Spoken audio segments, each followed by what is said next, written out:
Kumusta mga kasaliksik? Ang serye ng mga airstrike ng Israel sa Lebanon ay nagdulot ng matinding pagkasira sa infrastruktura at napakalalaking pinsala sa mga sibilyan. Sa loob lamang ng 24 oras, umabot sa 145 ng mga airstrike ang isinagawa ng Israel laban sa mga target na umano'y konektado sa Hezbollah, na lalo pang nagpasidhi sa tensyon sa rehiyon. Ang mga pag-atake ay tinuturing na isa sa pinakamabibigat na serye ng opensiba ng Israel sa Lebanon sa nakalipas na mga taon.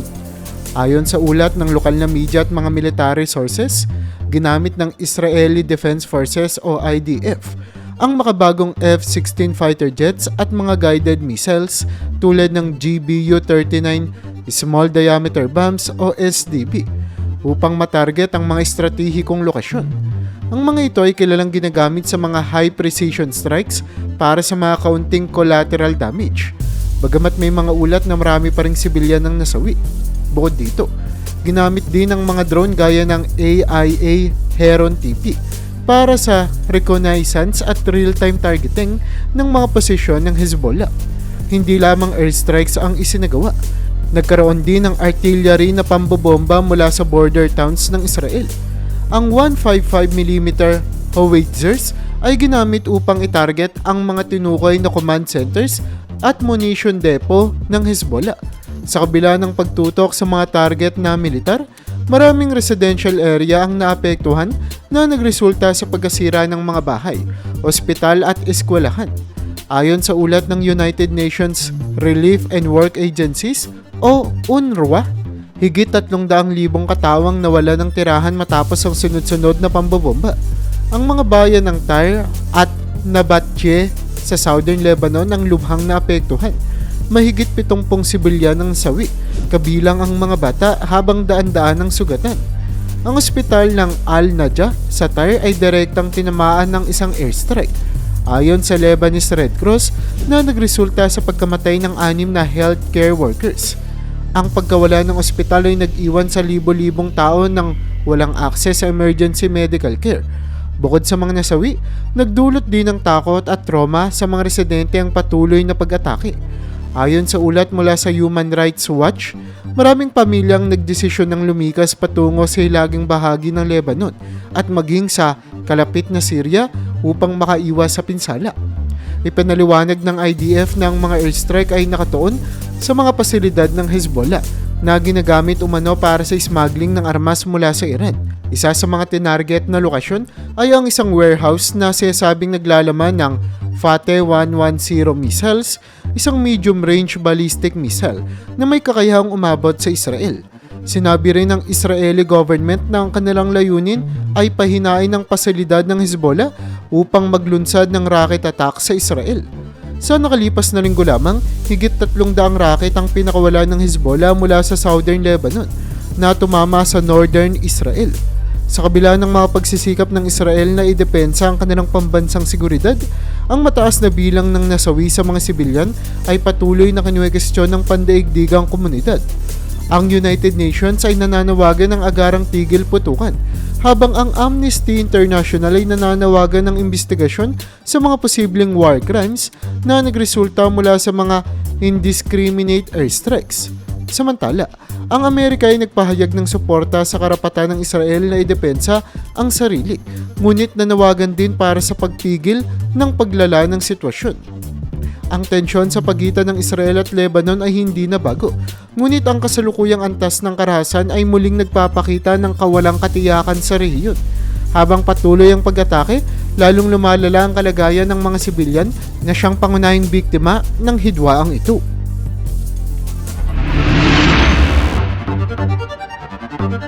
Sa gitna ng patuloy na opensiba ng Israel laban sa Lebanon, isa sa mga pangunahing tinarget ay ang mga lider ng Hezbollah na itinuturing ng Israeli Defense Forces bilang pangunahing banta sa kanilang pambansang seguridad. Isa sa mga natukoy na nasawi ay si Mohammad Afif, ang Media Relations Chief ng Hezbollah na napatay sa isang high-precision airstrike sa isang residential district ng Beirut. Ayon sa ulat ng Lebanese media, ang pag-atake ay bahagi ng serye na tinatawag na decapitation strikes na layuning patumbahin ng mga pangunahing personalidad ng grupo. Bukod kay Afif, dalawa pang mataas na opisyal ng Hezbollah na responsable umano sa pagpaplano ng cross-border rocket attacks patungo sa northern Israel ang naiulat ding nasawi. Ang IDF ay gumamit ng classified intelligence technology upang tukuyin ang eksaktong lokasyon ng mga ito bago magsagawa ng operasyon. Sa ulat ng mga opisyal, ang pag-target sa mga leader ay isinagawa upang pabagsakin ang kapasidad ng grupo na mag-organisa ng karagdagang opensiba laban sa Israel. Ang pagkamatay ng mga leader ng Hezbollah ay nagdulot ng agarang tugon mula sa grupo. Sa isang pahayag ni Hassan Nasrallah, ang Secretary General ng Hezbollah, binatikos niya ang Israel at nagbanta ng mas malakas na ganti. Sinabi niya na ang mga pag-atake ay hindi lamang isang deklarasyon ng digmaan laban sa Hezbollah, kundi isang, quote-unquote, malinaw na pagsalakay sa soberanya ng Lebanon. Bunsod nito, tumindi ang pagpapakawala ng rocket attacks mula sa southern Lebanon patungo sa mga border towns ng Israel na nagdulot ng pinsala at casualty sa mga sibilyan sa bayan ng Kiryat Shimona. Sa kabila ng pinsalang dulot ng mga airstrike ng Israel, nagpakita ang Hezbollah ng kakayahan nitong magpatuloy ng operasyon. Ayon sa mga ulat mula sa mga Lebanese security forces, patuloy ang pagtanggap ng Hezbollah ng armas mula sa Iran, kabilang ang mga advanced drone systems at surface-to-surface missiles. Ang patuloy na daloy ng suporta mula sa Tehran ay nagbigay sa Hezbollah ng kakayahang magsagawa ng mga coordinated attacks sa kabila ng sunod-sunod na opensiba ng Israel. Ang pagtugon ng Hezbollah ay nagpalala ng tensyon sa buong rehiyon. Ang escalatory response ng grupo na sinamahan ng retorika mula sa mga pinuno nito ay nagdulot ng pag-aalala sa international community. Ang United Nations at iba pang mga ahensya ay nananawagan sa parehong panig na kontrolin ang kanilang mga hakbang upang maiwasan ang mas malawakang digmaan. Gayunpaman, sa bawat araw na lumilipas, lalong tumataas ang bilang ng mga biktima at ang panganib ng paglubog ng Lebanon sa mas malawak na kaguluhan.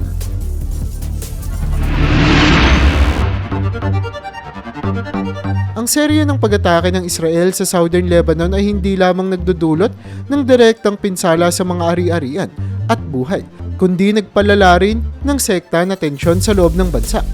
Ang Lebanon, isang bansang kilala sa maselang balanse ng mga sekta bilang ang Shia, Sunni at Kristiyano, ay muling nahaharap ngayon sa panibagong alitan dahil sa mga targeted attacks sa mga Shia-dominated areas na tradisyonal na teritoryo ng Hezbollah.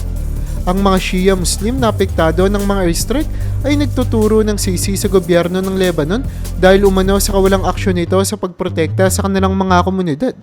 Sa kabilang banda, ang ilang mga Sunni at Kristiyano ay nagsisimulang magtanim ng takot at hinala sa muling pagsulpot ng tensyon sa pagitan ng Hezbollah at Israel. Sa mga bayan tulad ng Saida, malapit sa Tyre, nagkakaroon na ng panibagong sigalot habang pinaghihinala ang ginagawang staging area ng Hezbollah ang mga civilian zones na posibleng nagiging dahilan ng pagbobomba ng Israel.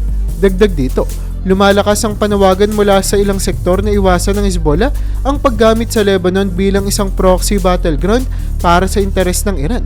Ang mga leader ng Sunni at Kristiyanong komunidad tulad ng dating Prime Minister na si Saad Hariri ay nananawagan para sa mas malawak na dialogo sa pagitan ng mga sekta upang maiwasan ang karagdagang pagkakahati ng bansa.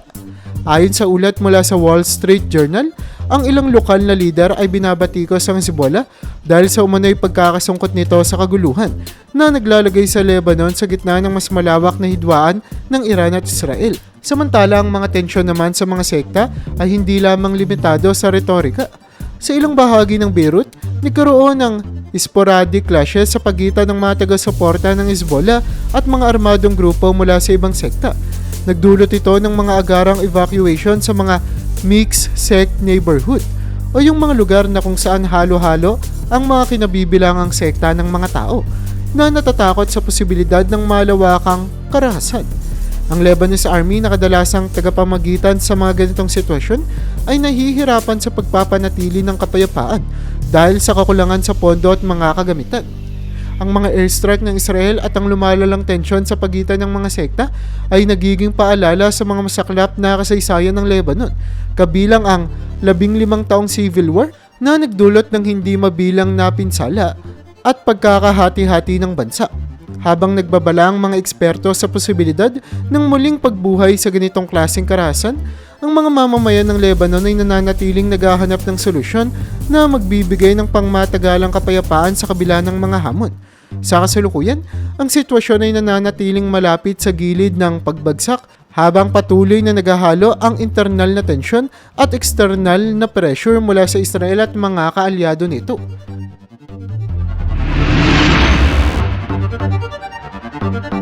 Ang kasalukuyang tensyon sa pagitan ng Israel at Iran ay umabot sa bagong antas na nagdulot ng pangamba sa posibilidad ng malawakang digmaan sa rehiyon. Ang Iran bilang pangunahing taga-suporta ng Hezbollah ay may mahalagang papel sa paghubog ng mga estratehiya at operasyon ng grupo laban sa Israel. Ayon sa ulat ng The Times, ang mga Iran-backed na military ay nagbabanta na hilain ng Iraq sa digmaan na nagpapakita ng potensyal na paglawak ng labanan sa mas malawak na rehiyon. Ang pagkamatay ni Mohammad Afif, ang media relations chief ng Hezbollah, sa isang Israeli airstrike sa Beirut ay nagdulot ng matinding reaksyon mula sa Iran. Ayon sa ulat ng Financial Times, ang Iran ay nagpahayag ng suporta sa anumang desisyon ng Lebanon sa mga negosasyon para sa tigil putukan na nagpapakita ng kahandaan ng Tehran na tapusin ang labanan na labis na nakakaapekto sa kanilang kaalyado, ang Hezbollah. Gayunpaman, ang patuloy na suporta ng Iran sa Hezbollah ay nagdudulot ng pangamba sa posibilidad ng direktang konfrontasyon sa pagitan ng Israel at Iran. Ang mga pag-atake ng Israel sa mga pasilidad ng Hezbollah sa Lebanon ay naglalayong pahinain ang impluwensya ng Iran sa rehiyon. Ayon naman sa ulat ng The Sun, isang Israeli rocket ang sumira sa isang tower block sa Goberi neighborhood ng Beirut, na kilalang stronghold ng Hezbollah. Ang mga aksyon ng Israel ay nagpapakita ng determinasyon nitong pigilan ang paglawak ng impluwensya ng Iran sa pamamagitan ng mga proxy tulad ng Hezbollah. Gayunpaman, ang mga hakbang na ito ay nagdudulot ng panganib ng mas malawakang digmaan, lalo na kung ang Iran ay magdesisyon na tumugon ng direkta sa mga pag-atake ng Israel. Ang sitwasyon ay nananatiling masalimuot at ang mga hakbang ng bawat panig ay maaaring magdulot ng malawakang epekto sa seguridad at katatagan ng rehiyon.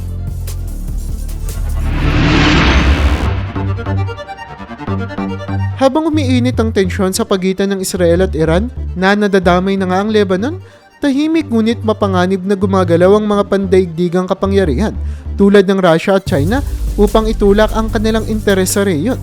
Ang Middle East ay nananatiling kritikal sa pandaigdigang geopolitics at ang kaguluhan ay nagbibigay daan sa dalawang bansang ito upang palakasin ang kanilang impluwensya habang ang Amerika ay abala sa pagtatanggol sa Israel.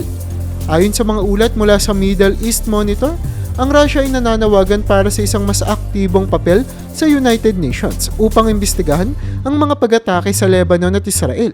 Bukod dito, iminungkahi ni Sergey Lavrov, ang foreign minister ng Russia, ang agarang tigil putukan sa pagitan ng Israel at Hezbollah at isang multi-party negotiation na naglalayong lumikha ng mas permanenteng solusyon sa krisis. Ang ganitong hakbang ay malinaw na bahagi ng mas malawak na layunin ng Russia na palawakin na ang impluwensya nito sa rehiyon habang pinapalambot ang presensya ng Estados Unidos. Samantala ang China naman ay nagpapakita rin ng interes sa sitwasyon. Sa isang pahayag mula sa kanilang Ministry of Foreign Affairs, binatikos ng China ang Israel sa paggamit ng excessive force laban sa Lebanon at inulit ang kanilang suporta sa Iran na isa sa kanilang pinakamalapit na kaalyado sa rehiyon. Bukod dito, ang China ay naghahain ng plano para sa economic reconstructions ng Lebanon sa ilalim ng Belt and Road Initiative na maaaring magbigay ng alternatibo sa mga bansang naghihirap sa pressure ng kanluraning impluwensya. Ang parehong bansa ay tahasang ginagamit ang krisis bilang isang paraan upang mapalakas ang kanilang papel sa rehiyon. Ang Russia na may matibay na ugnayan sa Syria at Iran ay maaaring magbigay ng direktang suporta sa pamamagitan ng pagbibigay ng armas o intelligence sa Hezbollah. Sa kabilang banda, ang China ay nananatili sa mas diplomatikong ruta, ngunit naglalayong kontrolin ng mga critical na infrastructure sa Lebanon at mga kalapit na bansa, tulad ng mga daungan at supply chain. Ang pagsali ng Russia at China ay nagdaragdag ng bagong antas ng komplikasyon sa krisis. Sa halip na magdulot ng solusyon, ang kanilang pagkilos ay maaaring humikayat ng higit pang tensyon na magre-resulta sa mas maraming proxy conflict sa rehiyon. Ang posibilidad ng direktang pagtutunggali sa pagitan ng mga pandaigdigang kapangyarihan ay nananatili, habang ang mga bansa tulad ng Lebanon ay lalong nagiging biktima ng kanilang geopolitical na posisyon, habang ang rehiyon ay nasa bingit ng mas malaking kaguluhan. Ang papel ng Russia at China ay nagiging mahalaga hindi lamang sa dynamics ng kasalukuyang sigalot, kundi pati na rin sa hinaharap na balanse ng kapangyarihan sa Middle East.